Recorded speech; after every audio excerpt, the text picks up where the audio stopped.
Okey, hari itu cikgu sudah tunjuk macam mana konsep perkongsian 3 dan tunjukkan langkah-langkah pembubaran perkongsian. Jadi hari ini kita nak belajar contoh macam mana nak catat dalam akaun dan jurnal. Jadi inilah contoh soalan. X dan Y berkongsi untung rugi dengan nisbah 3:2. Mereka sudah memutuskan untuk membubarkan perkongsian mereka. Jadi maklumat adalah seperti berikut. Jadi dia ada aset, ada APS, aset pekan semasa 90,000, inventory adanya akaun belum terima, adanya wang di dalam bank. Dan kemudian inilah maklumat tentang equity pemilik dan liability, ada modal X, modal Y. Dan ada akaun semasa X dan akaun semasa Y, dia bukan kredit lah. Kalau dia kurungan macam tu, erti dia adalah bagi debit. Erti dia sekarang perkongsian tak hutang Y, tetapi terbalik Y yang hutang perkongsian sebanyak 12,000. Dan rakan kongsi X ada memberi pinjaman kepada perkongsian sebanyak 40,000.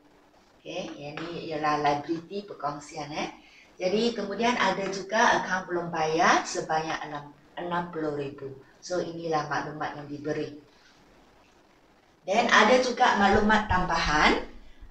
Ada satu syarikat Q membeli aset pekan semasa perkongsian dengan harga 160,000.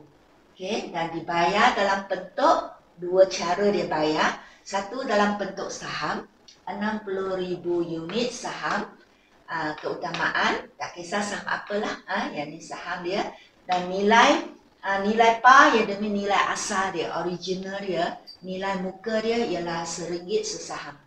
Okay? Tetapi mungkin syarikat tu sangat sudah famous, dia sudah naik harga sekarang sudah menjadi RM2 sesaham. Jadi bila kita rekod, kita akan rekod pada harga pasaran yang ni lah.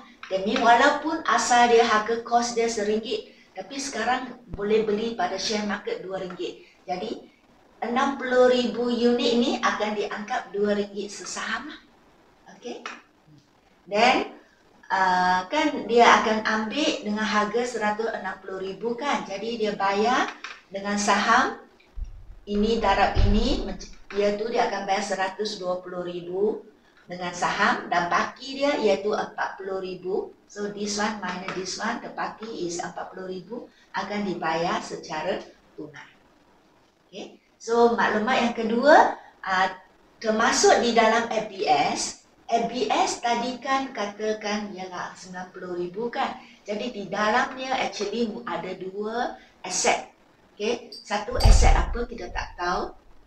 Mungkin bangunan ke, mesin ke, tak tahulah. Tapi di dalam dia ada dua aset. Satu aset sudah diambil oleh syarikat Q, dan satu lagi ialah kenderaan. Kenderaan, dalam kenderaan ada dua buah. Satu ialah nilai buku 9,000, satu ialah 8,000. Okey, yang tu letak sajalah, tak penting sangat maklumat ni. Jadi yang penting yang ni, okey, sebuah telah diambil oleh X dengan harga 14,000 dan sebuah lagi telah diambil oleh Y dengan harga 10,000. Okey, hari itu cikgu kata bila adanya pelupusan aset, dia nak tutup lah kan, dia lelang-lelang aset dia boleh jual kepada orang, kepada syarikat ataupun kepada kalau ada rakan kongsi yang berminat pun boleh ambil alih aset tu. Jadi inilah contoh dia, diambil oleh syarikat dan sebahagian diambil oleh rakan kongsi. Okay, nanti baru kita tengok macam mana nak catat. Okay. Maklumat yang ketiga pula, dia kan ada banyak aset kan. Selain daripada aset pekan semasa, dia ada aset semasa, inventory. Inventory pula dijual kepada pihak luar. Tak tahu siapalah, outsider, dengan harga 50,000. Okay. Dan aset yang lain, aset semasa yang lain ialah akaun belum terima, dapat kutip sebanyak 78,000. Okay. Dan daripada akaun belum terima, akaun belum bayar pula dapat diskaun sebanyak 5,000. Okay. Tadi sudah kata kita hutang, dalam soalan tu hutang kita ialah kepada akaun belum bayar ialah 60,000 kan. So kita dapat diskaun 5,000, erti dia nanti kita hanya perlu bayar 55,000 sahajalah. Okay. So, dikehendaki dalam soalan kita perlu buka akaun realisasi, akaun modal rakan kongsi dan akaun bank. Okay. Ingat apa yang cikgu cakap, cikgu kata bila kita nak, walaupun soalan tak kata akaun apa yang kena buka, tapi sepatutnya kita kena tahu itu akaun realisasi. Kerana kita nak lupuskan aset, kita nak tutup perkongsian, nak bubarkan perkongsian, akaun realisasi mesti kena buka. Okay. Dan last akaun modal dengan akaun bank mesti jadi kosong. All the account kena tutup. Okay. Dan soalan di sini juga minta kita buat journal. Okay. Biasanya soalan akan either one lah, buat account ada journal. Tapi di sini supaya anda faham cukup tunjuk dua-dua. Okay. Inilah dia jawapan dia. Minta buat akaun realisasi. Ingat, akaun realisasi hari itu cikgu sudah cakap ialah akaun sementara. Dia macam gudang. Dia masukkan, tutup semua aset, masukkan sebelah sini. Lepas tu kita jual aset kita satu-satu.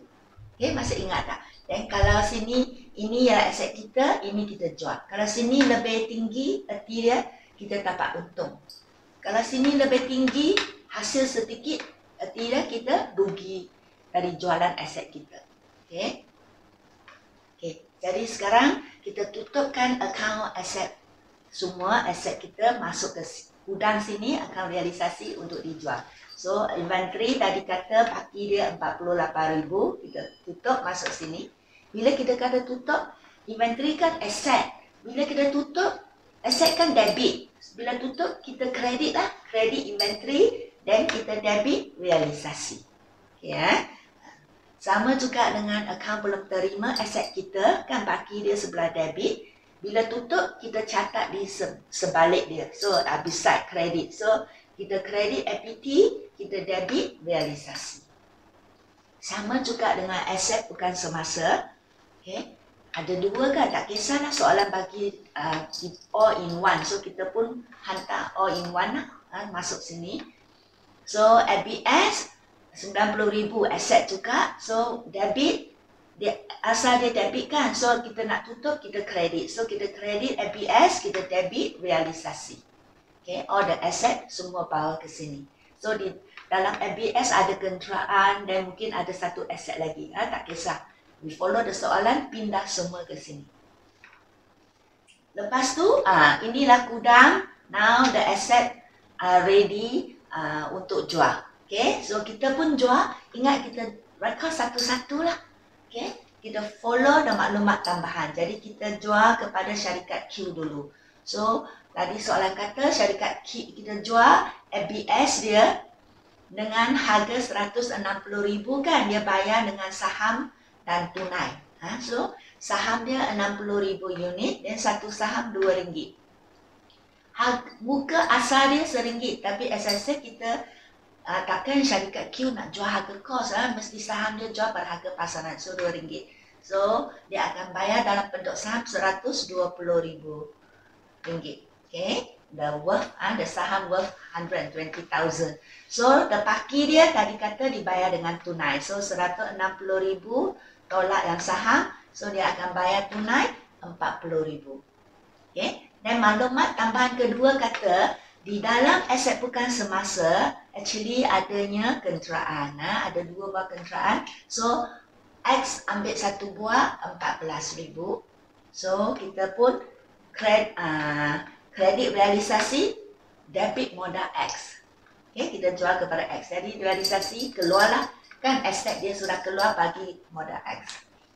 So, Y juga ambil 10,000. Jadi, kita kredit sebelah dia. Kredit realisasi, debit modal. Erti dia bila X ambil aset, erti dia syarikat sekarang hutang dia jadi kurang. So we debit the modal. Okay. Dan seterusnya maklumat tambahan kata dia jual inventory kan. Okey, dia jual, dia dapat wang 50,000. So kita rekod satu-satu. Okey, so catatan bergu, debit bank, kredit realisasi. Okey, so sama juga dengan kutip daripada akaun pelang terima, kita dapat kutip 78,000. So kita kredit saja. We just kredit realisasi. Okey. Dan akaun belum bayar juga sama. Tadi cikgu sudah kata kita hanya rekod diskaun saja dalam realisasi ya. Jadi diskaun dia ialah 5,000. So akaun realisasi is a account, tak kisahlah sama ada kita jual ni rugi atau untung. Okay, kita rekod saja. Dan baru kita kira secara keseluruhan, adakah jualan cross-town sale ini untung atau rugi. Kita tak kira satu-satu. Okay? Kita tak kira, okay, I jual inventory, sudah rugi 2,000. Okay? I kutip daripada penghutang, oh pun sudah rugi. Tak ada. Kita tak tengok satu-satu. We all put in here, then we count secara keseluruhan. Kerana ada yang jual untung, ada yang jual rugi kan. So, tak kira satu-satu. Okay? We kira dan untung rugi secara keseluruhan. Tapi bila kita rekod, kita terima wang satu-satu kita rekod. Faham ya? Okay, so kita sudah rekod all the money. Dan kita compare. Okay, inilah hasil yang kita dapat. All the money goes inside the bank. Okay, go inside bank dah. Ini tak ada money ya, on paper sahaja. On paper that kita untung 5,000. Okay. Okay, so we add up 31700 dan kita tolak original asset yang kita ada. So, kita sudah untung 95,000. Okay, ini yang kita dapat result dan ini yang asset kita tolak dan this is the money. Okay, we get. Okay, so yang ni adalah akan dinikmati, dikongsi oleh rakan kongsi X dan Y. Jadi kita tulis tajuk untung atas realisasi ataupun tak tulis tajuk pun tak apa. Ini bukan akaun dia, ingat ya, akaun dia yang ni. Okay, jadi untung ni siapa akan dapat? Rakan kongsi. So mengikut nisbah lah. Actually di sini you patut kira dengan lengkap ya. Cikgu tak ada tempat, jadi cikgu letak macam ni saja. Okay, so modal X 3/5, so you kira dapat ni, dan modal Y will get 2/5 dapat yang ni. Okay, catatan bergu nanti ialah kita debit realisasi, dia sebelah debit kan, so debit realisasi, kredit akaun modal X dan Y. Okay, so ini ialah cara kerja macam mana kita dapat 5,000 di sini ya. So you tengok yang akaun belum bayar kan, kita hutang dia 60,000. Jadi soalan kata dia dapat diskaun, kita dapat diskaun 5,000. Okay, then erti dia kita hanya bayar nanti 55,000. The credit bank, debit account belum bayar. So yang 5,000 ni actually we didn't get the money ya. We just pay less. So this 5,000 actually is bukan wang sebenar. Ini adalah hasil on paper saja. So as I said, going to close down already, kita tak akan buka akaun diskaun diterima dah. Okay, so any hasil, any belanja, semua kita letak sini. Okay, kita letak dekat sini. So, pindah di sini. So, debit, ABB, kredit, realisasi. Okay. Dan tentang saham pula. Okay, saham. Saham kan 120,000. So, you kredit realisasi. Dan kita kena debit saham syarikat Q kerana kita kena bahagikan saham kepada X dan Y. So, here, okay, saham is your asset. Jadi dia sebelah debit. So, lepas tu kita keluarkan saham bagi kepada X dan Y mengikut nisbah dia. 3 nisbah 2. Okay, actually, as I said, ada lagi satu belanja cikgu lupa, tetapi cikgu terang macam ni sajalah. Hari itu sudah terangkan belanja realisasi. Biasanya bila buat realisasi adanya belanja. So kalau soalan ada cakap tentang belanja, Okay, you just credit bank, then you need to pay what? Then kita debit realisasi lah. Jangan buka account belanja realisasi. Seperti yang cikgu kata, we going to close down, tutup semua buku. Tak mau buka account baru. Ini pun account sekejap dia tutup. Buka because I want to divide the share to the rakan kongsi. Tak kekal. So yang ni, ini belanja, ini hasil terus kepada realisasi.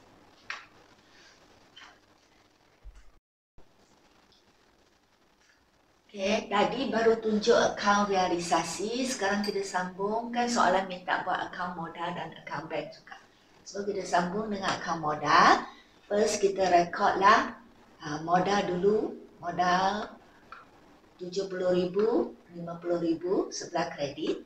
Okay, then as I said, bila sudah nak pubah ke, rakan kongsi masuk ke, rakan kongsi bersara, akaun semasa semua kena tutup. So kita tutupkan akaun semasa X, dia ada wang, jadi dia sebelah kredit. So when we tutup, we debit akaun semasa dia, kredit akaun modal dia. Okay. Untuk Y pula, akaun semasa dia adalah paki debit. So kita kena kredit akaun semasa dia, debit modal. Okay. Dan inilah dia untung realisasi yang kita dapat daripada akaun realisasi. So kita dapat untung, debit realisasi, kredit modal. Okay. Untung akan menambahkan modal rakan kongsi. So mesti di sebelah kredit. Okay. Dan kita rekod juga kan, kita jual aset bukan semasa, kita dapat saham kan. So saham tadi cikgu sudah tunjuk macam mana pembahagian saham dia. Dari 120,000, X dapat 72,000 dan Y dapat 48,000. So saham kena debit akaun modal kerana mereka sudah dibayar saham. Jadi hutang syarikat perkongsian kepada rakan kongsi sudah berkurang. So mesti debit side. Okay. So inilah dia. Pada masa yang sama kan X dan Y ada ambil alih kenderaan kan. So kenderaan juga akan mengurangkan hutang perkongsian kepada rakan kongsi. So kurangkan hutang, now the perkongsian hutang rakan kongsi kurang. So less, sudah hutang dia sudah kurang, kita mesti debit akaun modal. Okay, so kita debit akaun modal dia. So lepas tu going to tutup akaun modal kan, close down. So macam mana nak kira, kita campurkan semua yang ni. Kalau sini lebih besar dan kita tolak semua ni, inilah dia. Company masih kena bayar kepada Y 18,000. So sama juga dengan X, you campur semua. Okay, you campur sini. Kalau sini lebih besar, so here tolak sini. So company need to pay X 71,000. Okay. Tapi tak semestinya company kena bayar kepada rakan kongsi. Depends on soalan. Kalau sebelah sini lebih besar, erti dia, now not the perkongsian hutang rakan kongsi. Rakan kongsi yang hutang perkongsian. So kalau macam tu, rakan kongsi kena bawa duit kepada perkongsian. Okay. Faham ya? Tapi di sini tak perlulah perkongsian bayar kepada dia. Because sini lebih besar. Okay. Dan account bank pula, okay, kita letak paki dia. Dan inilah wang yang masuk ke bank akibat kerana jualan all the asset. Okay, catatan bergu, debit bank, kredit realisasi. Yang ni ialah syarikat Q. Dia bayar saham kan, tak cukup. Dia settle the rest dengan wang tunai. Dan ini jualan, inventory, ini kutipan daripada penghutang. Akan belum terima. So all the wang masuk debit bank. Kemudian cikgu kata pentingkan untuk jelaskan hutang sebelum tutup. So hutang rakan kongsi, hutang adapun liability sebelah kredit kan. Bila kita jelaskan debit lah, debit pinjaman X dan kita keluar wang. Kita kredit bank. Okay, sama juga dengan FBB, as I said dia 60,000, tapi dia dapat diskaun 5,000, jadi dia hanya bayar 55,000. So credit bank 55,000. Dan semua wang masuk, wang keluar, the rest company going to close down. So account bank pun kena tutup. So you kira-kira sepatutnya yang balance ini kena cukup untuk bayar yang ni. Kalau yang ini and this one, the money here not enough to pay this one, that means erti dia adanya soalan, mungkin cara you buat sudah salah, mungkin ada kira mana-mana yang salah. So, ini kena kosong, ini pun kena kosong. That means tak ada paki. Kena exactly boleh masuk. Barulah betul. Okay. Yang ini tak perlu ikut nisbah, tak perlu ikut nisbah.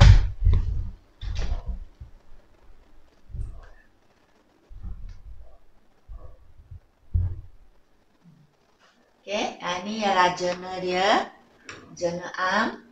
Okay, kita tutupkan aset, debit realisasi or close order asset, credit order asset. Okay, yang ini dia saham, dan kita dapat saham kan aset. Okay, debit. So kita pun dapat 40,000. So realisasi 160,000. Okay, do record the saham, bayaran. Ini dia saham dibahagi kepada rakan kongsi mengikut nisbah. Okay, so hutang rakan kongsi sudah jadi kurang. So that means the company owe rakan kongsi kurang. So we debit the modal. Okay. Ini sama juga dengan aset yang diambil alih oleh rakan kongsi. So hutang perkongsian kepada rakan kongsi pun sudah kurang. So we debit the modal. Okay, kredit realisasi. So ini dia jualan daripada aset. So semua debit bank. Okay, kredit realisasi, dan ini ialah kutipan akaun belum terima. So we cara kita terang melalui penerangan. Okay.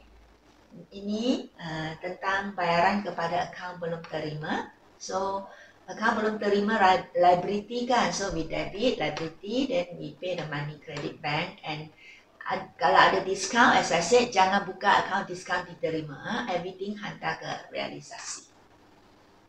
So ini pun jelaskan pinjaman. Okay, pinjaman kan liability credit. So we jelaskan, we debit lah. Okay, debit dan pinjaman X. Adapun pinjaman mana-mana lah. Okay, kalau ikut soalan. So inilah bank, wang keluar. Ini cara merekod tutup akaun semasa. Akaun semasa kan kredit, so we tutup menjadi debit. Okay, then we hantar ke akaun modal X. Bertambahlah. That means the company need to pay X more. Okay, tetapi untuk semasa Y pula terbalik. Y akaun semasa dia debit, so we close become credit. Okay, then modal debit pula. So ini ialah cara merekod jurnal hantar untung atas realisasi kepada modal X. Untung akan menambahkan modal rakan kongsi. So we credit akaun modal. So at last tutuplah akaun modal. Okay, so the money from the bank. Jadi bila kita bahagikan money kepada modal X, tak ikut nisbah, kita ikut berapa yang di dalam akaun modal. So akaun modal perlu lagi bayar 71,000, so keluarlah bank 71,000. Bukan yang ikut nisbah untuk rugi. When we take out money to close the modal. Ada pelajar sudah silap guna nisbah, jadi mereka tak balance. Okay, so is follow the modal. How much the modal need, then the bank keluarkan. Okay, so untuk Y, syarikat perkongsian perlu bayar dia 18,000. So bank pun keluar 18,000. Tak ikut nisbah. So ini dia debit modal, credit bank. So close lah akaun modal. Okay, menutup akaun modal.